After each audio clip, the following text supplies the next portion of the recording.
Welcome into K-State Online. I am Mason Voth. That is Drew Galloway. Monday, May 12th, underway, and we have a lot of stuff going on over at KSO today. Recruiting updates, some interesting basketball news for those of you that are sitting around and going, man, is anything like going to happen? We're going to get more news. Is the roster done being built? Derek Young providing a good update there on a handful of nuggets with the basketball program to keep up on. And then numerous other things. A lot of football stuff going on right now. I wrote in Musings earlier today. This is kind of the last calm week before official visits will kick off towards the tail end of next week. And then they won't slow down until the end of June. And then at that point, once official visits are done, it turns into the season where you're sitting around and waiting for a bunch of guys to decide that they want to make their commitments in July and August. So it's going to get pretty busy on the football recruiting front here in the near future. But for the time being, one more down week, maybe a week and a half more of being down a little bit. So today we're going to talk about, just like any offseason show, something that I saw on social media over the weekend that caught my eye and made me think. And at first I wanted to say, I think you might be an idiot, dude. There's no way that's right. Then I stopped and thought about it some more, and I decided, this guy might be onto something. So to set the stage for this, I gotta go find where this guy is. I don't know. It's an amusing thread. Okay, so I found it here. This guy, I've seen some of his stuff before. Some of it interesting. Other times, I have thought this guy is an idiot. But like most people, yeah, CF Budge or CFB Udge. I don't know how he'd like to go. No, it's CF Budge. I've seen this guy on TikTok before. Okay, all right. So, well, he's TikTok famous according to Drew Galloway. He put out his Big 12 running back power rankings. And at first, I was thinking to myself, okay, let's see on this list what's going on. He had Bryson Washington from Baylor, number 1. K-State didn't play Baylor last year. I didn't watch a ton of Baylor games other than, seeing Sawyer Robertson was kind of lighting it up and they started winning games when he started playing. I don't know who Bryson Washington is. Then he had Dylan Edwards, number 2, and that's the one where I go, man, I think Dylan Edwards is a really good player, but is Dylan Edwards really going to be the second best running back in the Big 12 this season? Like, is that a real possibility? And then the list goes on. Jaheim White at West Virginia, who I do know to be a talented player. Carson Hansen. I get Iowa State running backs out of my face. LJ Martin at BYU, who is a pretty solid player, but, was banged up at times. And then it's a bunch of other teams like K-State that lost their starting running back from a season ago. Arizona had a running back get drafted. Arizona State had a running back get drafted. Texas Tech had a running back get drafted. Utah lost their running back. Cincinnati lost their running back. KU lost their running back. UCF lost their running back. Oklahoma State lost their running back. Colorado lost their running back. Over and over again, all these teams are starting new with running backs. The Big 12 had 7 running backs selected in the NFL draft this year. And that, of course, doesn't include guys that were gone for graduation or transfers or whatever else it may be. So with this in mind, Drew, how close to reality is it that Dylan Edwards is one of the best running backs in the Big 12 this season? I mean, it is not crazy to think that Dylan Edwards could be one of the best, like probably in that like top 3, top 4, because of just exactly the way you laid out. Like there's a lot more unknowns than knowns. Like LJ Martin being 5th on his list feels a little bit high to me. But it's kind of the same thing where like there just isn't a lot right now. It was the league of running backs last season, but now you just kind of look at it and a lot of guys don't have a lot of experience or don't have a lot of experience at that school. Like Kanye Udo, I think, is kind of like the biggest wild card of the bunch. Like, was he just a triple option merchant at Army, or is he going to be like a legit player at Arizona State? Draft dodger. Yeah. And then as a joke, I also like to use that joke for Paul Skeens, Mr. Oh, once I'm done playing Major League Baseball, I'll go back to the Yeah, right, dude. It's a very nice gesture of you to try to say that. We know that you're going to enjoy your millions and millions of dollars and pitch in Major League Baseball for 20 seasons. So, okay. Oh, 100%. Then like Dean Connors played on a terrible Rice team. He's at Houston now. Like what's that gonna look like? Quentin Joyner, I'm kind of wait and see on. Like there is so many on here where it's like we'll just have to see. And K-State probably has the best track record of running backs in this, like kind of we'll wait and kind of see what they have. And everybody saw Dylan Edwards really explode in the Rate Bowl.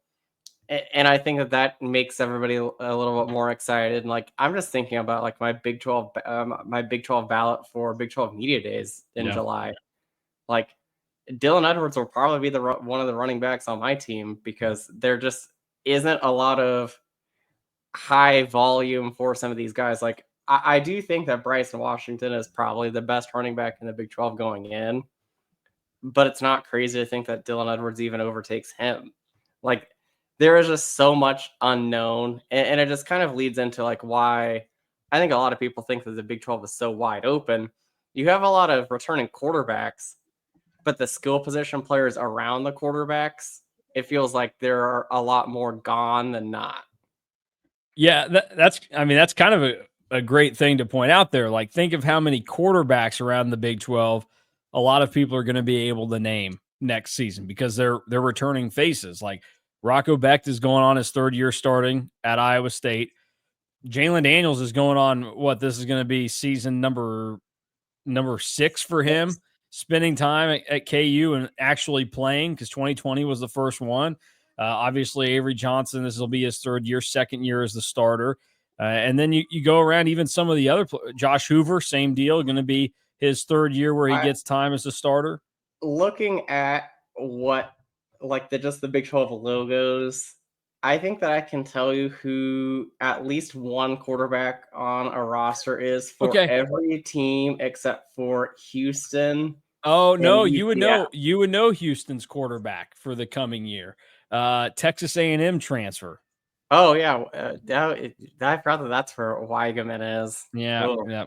So there you go, Connor Wegman there. Do you know where the other? This came up over the weekend with somebody, also a former A&M quarterback. Zach Calzada is now going to try and be the Kentucky quarterback this year after going the Cam Ward route and being an incarnate word last season. Yeah, I think it's interesting the way that the Big 12 stacks up. Washington, you're right. You know, the season that he had last year, as much as we credit it to Sawyer Robertson, if you go and look at what Washington did last year, it's kind of easy to see why, you know, when he started playing, Baylor started winning games. He struggled in their 3 losses. He only had a total of 31 carries in those games, and he went for no more than 31 yards in each of them. But starting on the little run that they went on from the middle of October to the end of the season where they didn't lose a game, he ran for 116, 78, 196, 123, 113, and 192. He totaled over 1,000 yards last year, 12 touchdowns. Like, he was a good running back. The one thing that I would say, though, is that much like the rest of his team, it was I would say a little disappointing to see how he and everybody else performed in that bowl game against LSU. And that's where my reservation on Baylor goes. Is I really liked Baylor last year, and gave them a lot of credit. I thought Sawyer Robertson was doing good things. I expected a better performance from him in that game, because if you look at how they finished out their season, they beat Texas Tech, they beat Oklahoma State, they beat TCU, West Virginia, Houston, and KU for their win streak. Those were 6 of their 8 wins last season. The other 2 were Tarleton State and Air Force.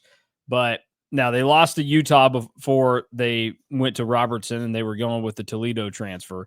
But then they lost to Colorado, could have won that one. They lost to BYU, and they lost to Iowa State. So in some ways, a similar team to, you know, kind of what we discussed Colorado as last year. They beat a lot of the teams that they should have beat, but when there was a team that kind of had a pulse going through them, Baylor was disappointing. Now, that doesn't necessarily translate to just Washington, but that's an overarching thing with them.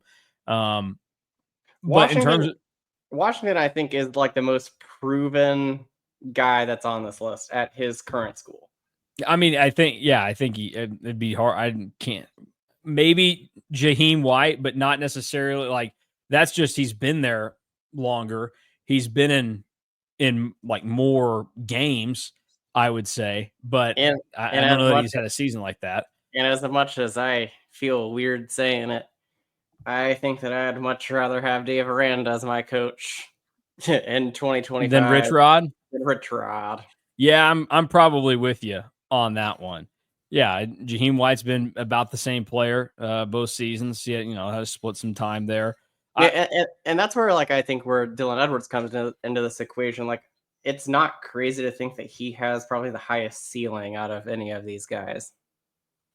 Yeah, I mean, well, we saw what he did in the Rate Bowl against Rutgers, and not like Rutgers was a fantastic team by any means, but my perception going into it was that Rutgers was probably a better defensive team than they were an offensive team, especially in that game since Monungai wasn't playing, and Edwards had a mighty impactful game where it was running the football and some stuff through the air. And I think really the important thing that people saw in that Rate Bowl was like that was a game where the lion's share of carries were going to Dylan Edwards, and he looked good just getting the ball, and he could do it in a traditional sense. When DJ Giddens was there, it was a lot of, okay, how do we get the ball to Dylan Edwards?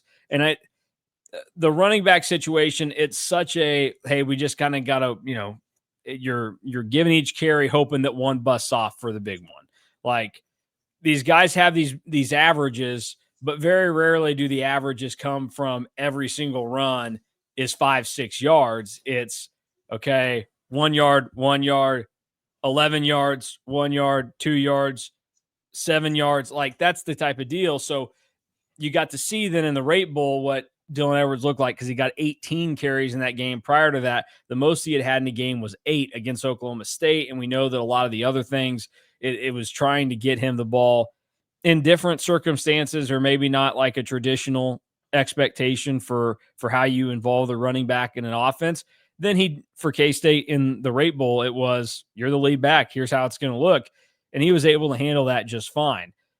The speed, like the shiftiness, everything's there for Dylan Edwards to really do this thing.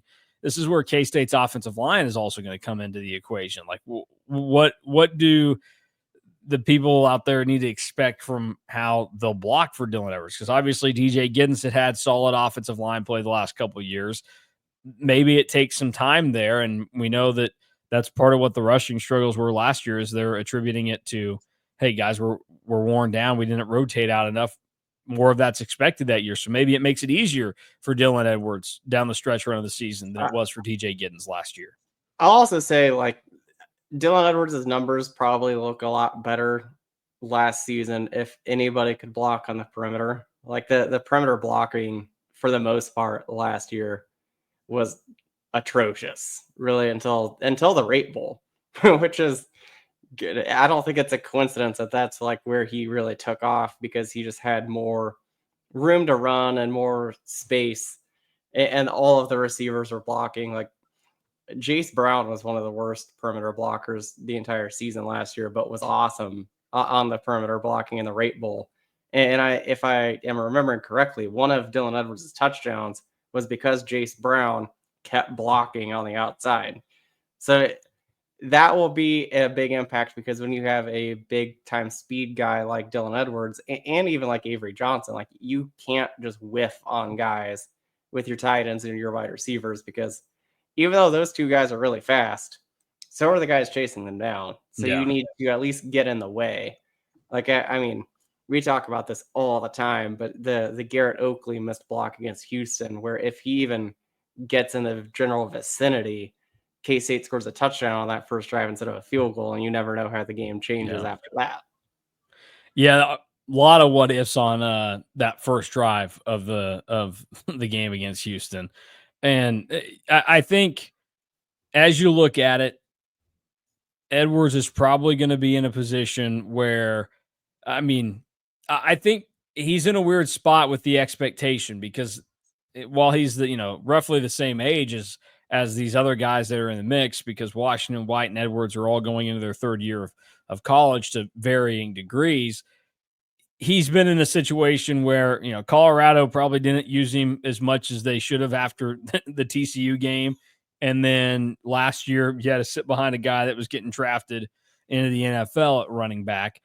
And you're just going to ride that guy. DJ Giddens can handle it for the most part. So, like, the amount of opportunities have not been there, and that might hold Dylan Edwards back from, some giving him the nod on the All Big 12 list in the preseason. But is that where do you think 2 is the right spot for Dylan Edwards right now? Yeah, I think 2 is probably the right spot because of just the limited sample size that we've seen. He can hit the home run on every play. And then I think, like I said before, like just the track record that K-State has had with running backs really since Chris Kleiman took over. I don't see why he shouldn't be at that number 2 spot. Like the only person that I would maybe have above him would be Jaheim White. And that is just kind of a coin flip. Really, the top 3 are so interchangeable that you're better off just saying like 1A, 1B, 1C instead of 1, 2, 3 because they're all about the same going into the season. Yeah, it's just such I think it's going to be a toss up for a lot of people to look at it and just try and figure out, okay, how do you grade a guy like Dylan Edwards, who the potential, like you said, could be one of the higher ones in the Big 12 with some of these guys, but you just haven't seen enough. Some of the other stuff, like Carson Hansen was up towards the top of that list. He's a young guy, so there's room there. But Iowa State running backs, I know K-State fans might not believe this because they've been victimized a couple times by them, but they really haven't been much special. Now, Hansen was a little bit better last year than what there had been in recent years. Hansen was kind of like a touchdown merchant last year. Felt like he got He like was. a million carries near the goal line. Yeah, he ended the year with 13 touchdowns, and he had 2 against Arkansas State, 3 against West Virginia, 2 against UCF, 1 against KU, 1 against Cincinnati, 2 against Utah, and 2 against Miami. So, yeah, a little bit. I think Dylan Edwards could be good. It's just, and I'm one of those people, I think I have a tough time because we haven't fully seen this happening yet, like with him being the number 1. Like, am I comfortable putting him into that top 2? But I think you look at what K-State's continue to do at running back. Like we talk so much about what Chris Kleiman has done at quarterback over his career, where you stretch it back to Carson Wentz at North Dakota State, and then Easton Stick, and then they were the ones that got Trey Lance to commit to North Dakota State. Then they come to K-State, they get Skylar Thompson from a broken quarterback in the head to an NFL draft pick who's still in the NFL now, going on probably this is going to be his 5th season in the league coming up. And then you continue. Obviously, now we see Will Howard is there. Adrian Martinez is on a roster after, again, another broken quarterback. Will Howard was also broken at one point in his career. They were able to stretch that along long enough to get him fixed. And then obviously he was fixed so well that Ohio State wanted him to go win a national championship for him.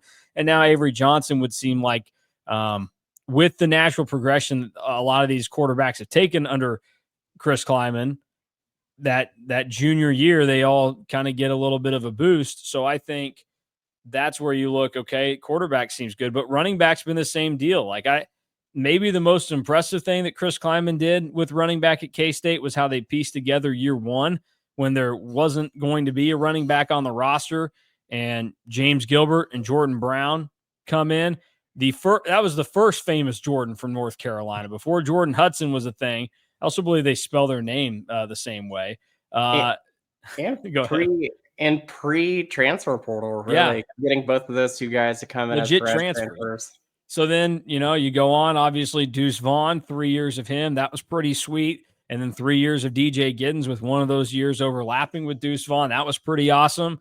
And now here you sit looking at Dylan Edwards, and that track record is probably a reason why people should, myself included, buy more into Dylan Edwards being one of the best running backs in the Big 12.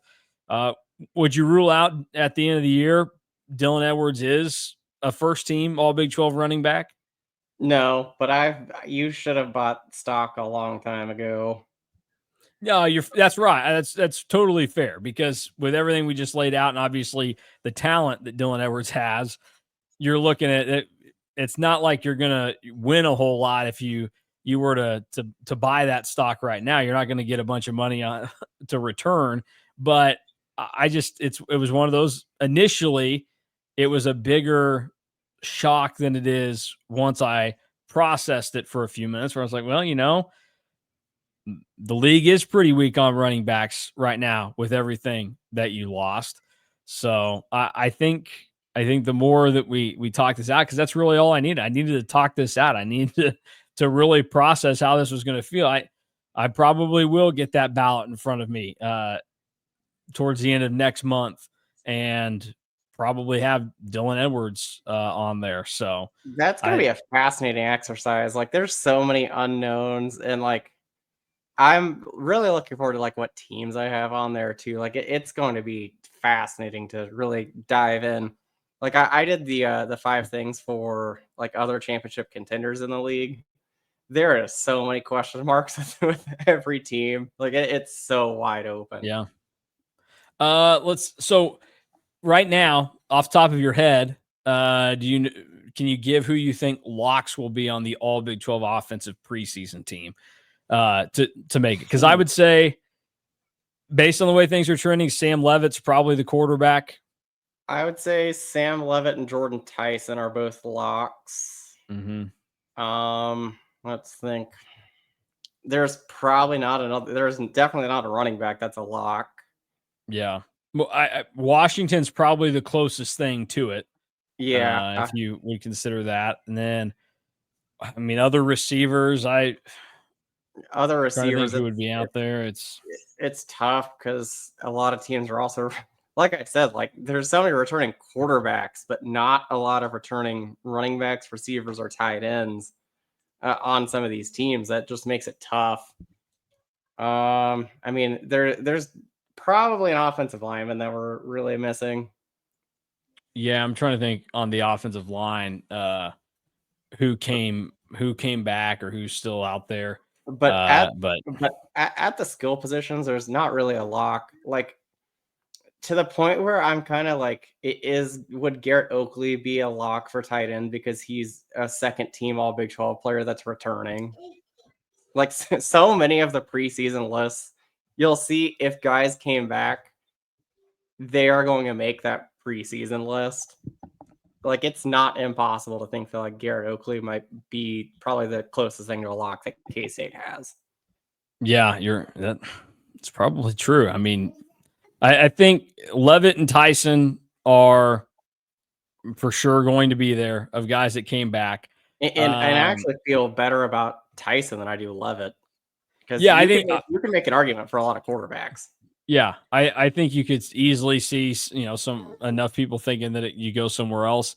The only other player that would be on the offense that was like a guaranteed returner this year, without me, going and doing enough research on it, is Spencer Fano, the offensive lineman from Utah. So he will probably be on there. But outside of that, like, there's not going to be a whole lot. So I think it's a fascinating conversation. I think Dylan Edwards, both the preseason and the postseason, is going to have every opportunity to be there. It's also why I think that you're going to see, just because the Big 12 only does, I believe, if I'm remembering correctly, the preseason is just one team. One team. And I imagine you're going to see a lot of names because I think that votes are going to be split pretty evenly across a lot of different positions. Yeah, it'll be that's also good off-season content to discuss. When there's by the way, when there's 16 teams, a preseason, when you're doing a preseason all Big 12 or whatever, the guys that are like in second, you should make a second team. Yeah, I think there probably needs to be a second team now, or just like add a third running back, add an extra receiver, add a second quarterback, add a couple offensive linemen.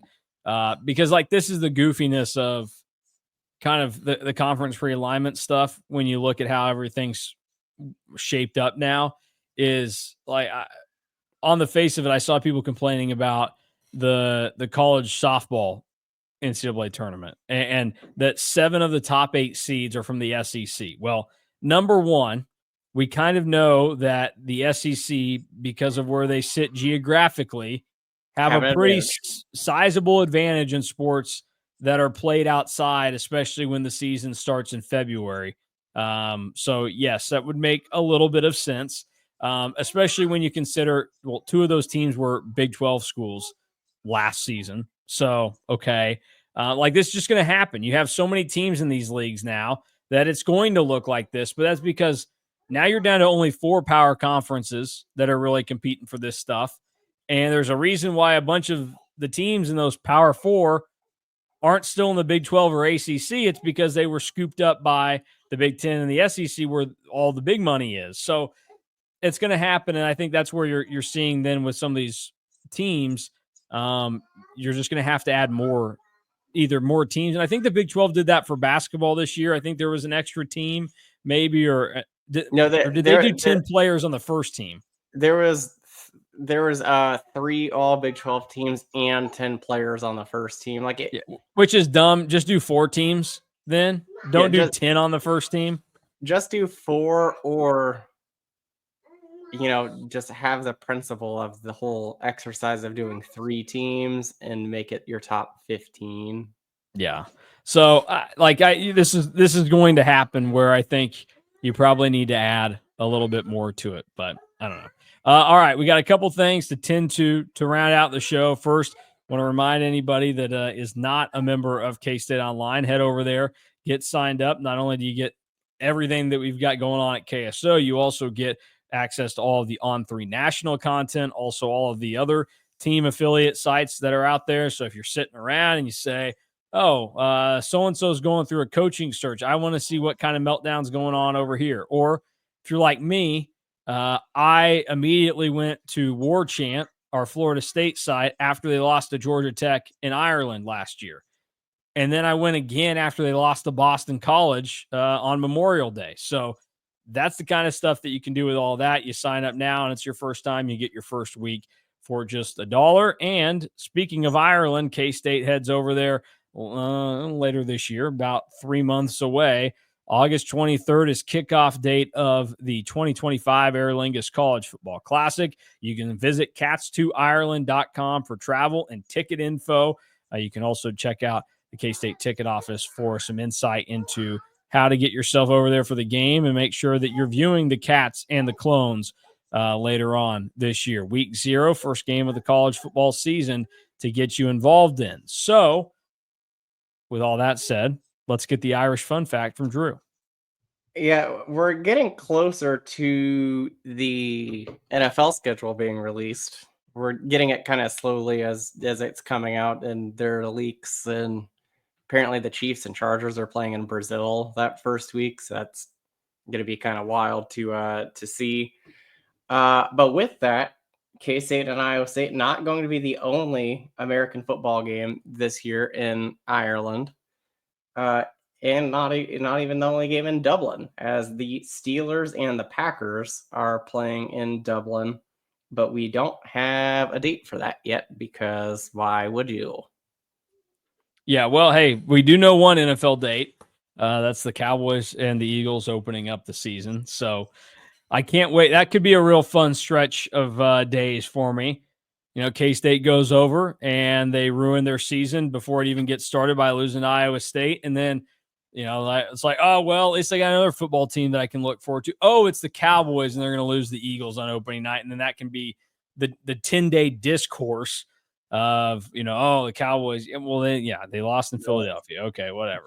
Chiefs and Chargers get to play on one of the worst, in the worst stadium, on the worst field I've ever seen for an NFL game on that Friday. On that Friday, yeah, that's what. Honestly, tough blow for the Fox and CBS stations in really all over the state of Kansas, Wichita, Topeka, Kansas City, because NBC has swiped both of those games from you. And well, that Friday game last year was on Peacock only. So I imagine that's what happens again. There's actually talk about that game just being on YouTube.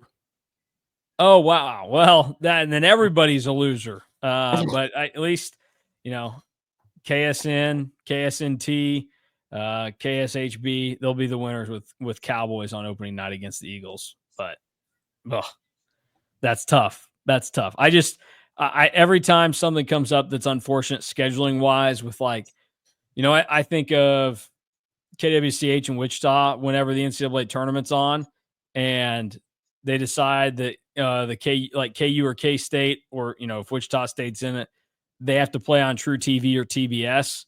And it's like, that everybody at KWCH was sitting there going, please give us the local teams. Please put them on CBS. Please, please, please. And it's like, not going to happen. So that's brutal TV's situation going on there. But nobody cares about that, really. I just find a lot of that fascinating. So let's move on with the final way that we're going to close out most shows now, for sure in the off season. I've got a little game for Drew to play.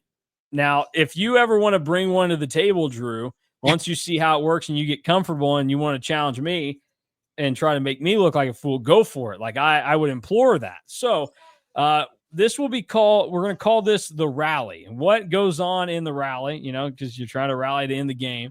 I am going to come up with a list. There are multiple answers to the question that will be posed, and you're going to see how many of them you can name.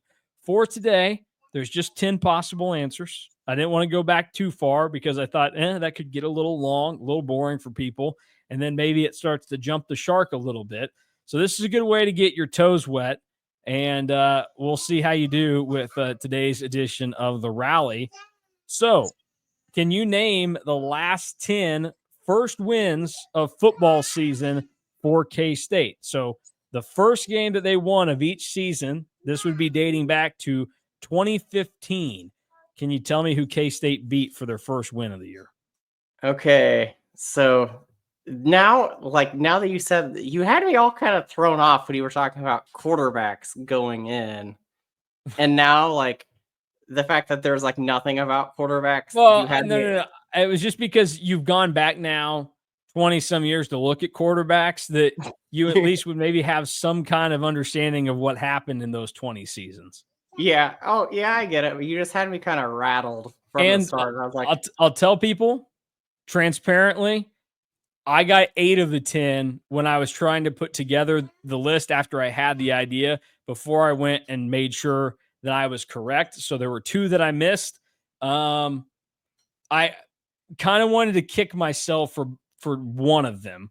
The other one, it was like, okay, I had the totally wrong team. So I think maybe to make this even more entertaining, I need to get a clock out and I need to see how long it also takes. And then we can kind of keep track of that. Let's see. Okay. We've got they do a stopwatch on the MacBook. Did you know that? It's there. It's an option. So the clock has started, Drew. Let's see how many you can get. All right. 2024 was UT Martin. That is correct. I was about to say, are you going to give me correct or not? And also, do I only have 10 guesses? Let's see. You've got, well, give me 3 strikes. Okay. That seems fair. We'll give you 3 strikes. That seems like something we can do. So 2023 was SEMO. Yep. 2022. We're gonna come back to 22 because 21 was Stanford. Correct. 2020 hilariously was Oklahoma. Yes, that was funny to write on here. 2019 was Kleiman's first game against Nichols, I believe. Yep. I still remember Tim Rebo, the head coach of Nichols, going into his press conference and looking down at the box score and saying that Nichols got their ass beat. So he was very transparent about what had taken place in that game. 18, 17, 16, and 15 is where it gets tough. Yeah, it gets a little murky. That's why, like, I feel like I need to go back to 22, but like it. Oh, wait. So, a couple of things. 22, obviously a Big 12 title season. Malik Knowles, first play from scrimmage, took it for a touchdown. 2018 was Bill Snyder's final season opener. 2017, couldn't tell you anything special about that one. Same 20, for and then 2015 was when Jesse Ertz popped an ACL Yep. on play number 1 from scrimmage after Yep. Morgan Burns took the kickoff back. 22 was 22 South Dakota. 22 was South Dakota. Okay, that also means that I think that 2018 was also South Dakota. 2018 was also South Dakota. Okay, yeah, I wanted to make sure that I got the years right on both of those because I knew that South Dakota came twice, and Yeah. I wanted to say that it was 17 at first. I was like, no, that's wrong. Yeah. Well, there So might be a reason why you're thinking 17, but yeah, 2018 and 2022 for the Coyotes coming down. then so I need 17, 16, and 15. Yep. 2017, like We that was just not a very memorable season. we've eclipsed the 3-minute mark here. 2017, was that the year that the second game of the year was against Charlotte? Yes, I believe it was. Okay, so pre-Charlotte, I think was Central Arkansas. Bingo. Would that have been your first K-State game as a student? It was. Yeah. And if I remember right, K-State had two 100-yard receivers in that game for like the first time in a long time. My guy, Isaiah Harris, shout out to him. He did something in one of those games. He also called me a very endearing nickname one time in class. We had a couple of classes together. And then I saw him in Popeyes once. 2016, like another just kind of season that was just kind of there. Yeah. We are approaching the 4-minute mark. New rule that I'm implementing right now, Drew. I think that we're maybe in the future, not today. I won't hold you to it. We top this thing off at, you can't go past the 6-minute mark. 6 minutes. No. You got 6 minutes to do it. Yeah, that's a good rule because If there's 10, we'll adjust the timing on it if there's more or less names. all right. So 2016, the first game of the year was the loss at Stanford. Yep, that was my first game as a student. Was sitting in my dorm room on a Friday night watching K-State lose to Stanford. 20, like I don't even have a guess on who that second team was. Was the second team FCS? Was that an FCS team on the schedule? It was not FCS. The third game of the year was the FCS game, and it got called at halftime because of rain and lightning. And I walked back to that same dorm room in the pouring rain and a pretty nasty thunderstorm because everybody else had left. My future wife had left me. Would not be the first time or the last time that she left me hanging freshman year, or really probably sophomore year too. It wasn't until our junior year that she really was like, I guess he's a better option for me. But I stay behind because, like, no, if they start playing this game again, I want to be here for the full thing. I'm committed. Was 15 an FCS? 15 was an FCS. And you're either going to get 15 or previous answers are going to prevent you from getting it. Okay, so was 15 also South Dakota? 15 was also South Dakota. Okay. I could not believe it. I just an insane amount of games with South Dakota have been played over the last 10 years. And then 16, like I don't even have a guess for 16. All right. Well, I will stop the clock. We'll give you 9 out of 10, 5:52 on the time. 2016. This was before they would hire the current head coach in the SEC, and this is before they would hire a former Texas head coach. Oh, so this is Florida Atlantic. It was Florida Atlantic. Yeah. I could not tell you a single thing that happened in that game. Yeah, see, that's one that I could not tell you anything that happened in that one either. That was your first actual game as a student. Yeah, it was. I know it was really hot for that game. K-State won 63-7. Cool. So Dalvin Warmack was the leading rusher, 90 Oh, yards on the day naturally. for Dalvin. So let's see some of the other notables from that game. Yeah, you'll never guess that Winston Dimmel had 3 rushing touchdowns. So who could have seen that one coming? K-State was up 42-0 at halftime. Joe Huebner was 5 of 5 passing in the game. So the running situation in this game, Dalvin Warmack, 8 for 90. Alex Barnes, 8 for 73. Jesse Ertz, 9 for 40. Charles Jones, 8 for 40. Alex Delton, 7 for 37 and a touchdown. I was probably going nuts when he was in. I lied. I didn't look far enough down the play-by-play. Winston Dimmel, 5 for 19 and 4 touchdowns. And then Joe Huebner, 6 for 19 in the touchdown rushing. Leading receiver in the game, my guy, Isaiah Harris, 6 for 46. Dominique Heath, 3 for 40. And probably why part of Byron Pringle's career was so disappointing at K-State. They won a game 63-7. He had 1 catch for 36 yards in the game. So there you go. Mike Moore and Will Geary both recovered fumbles. Kendall Adams and DJ Reed had interceptions, and Dominique Heath took a punt back 75 yards for a touchdown. Wow. Well, Matt McCrane, 9 of 9 on PATs for the day. That game has like 0 memory for me. Like I remember that South Dakota game in 2018 very well. Yes, I do too. I was like, holy crap, this is the end of Snyder. What was funny about that, because it took the season opening punt returns, but it took obviously the Zuber punt return to kind of jumpstart that thing.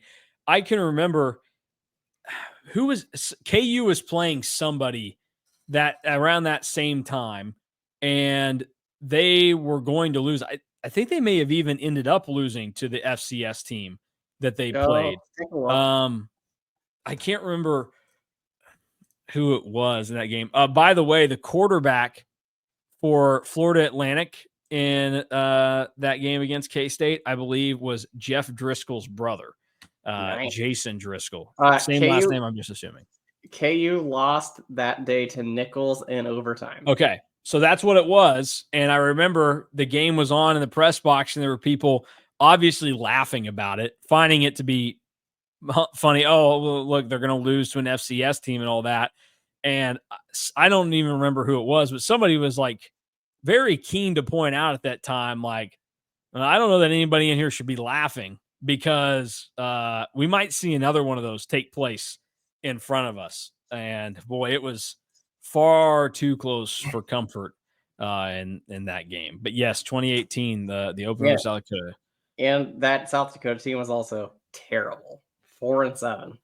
Well, shield your eyes from the passing numbers in that game with South Dakota. South Dakota's quarterback was 24 of 56, and Alex Delton was 5 of 14. Skylar Thompson was 8 of 14 in the game. But good day passing the ball, boys. But Levi Falk, go look to see whatever came of him. 11 catches for 140 yards in that game for South Dakota. Oh, this would make some sense. He went nuts at South Dakota, and then he transferred and he played his last 2 years at Nebraska. So he played well enough at South Dakota to where he got the bump up, and he had 13 and 18 catches in his career with Nebraska. Interesting. I would say 9 out of 10 on this was an impressive showing. No, that was really good because like I said, I couldn't remember the 2015 opener, who it was in that game. And I certainly, because of the others that I knew were South Dakota, that wasn't even on my radar as a guess to think them. But now if it ever comes up again, that is going to be my guess, is South Dakota. So, all right, that's how it works today. We'll have another one tomorrow.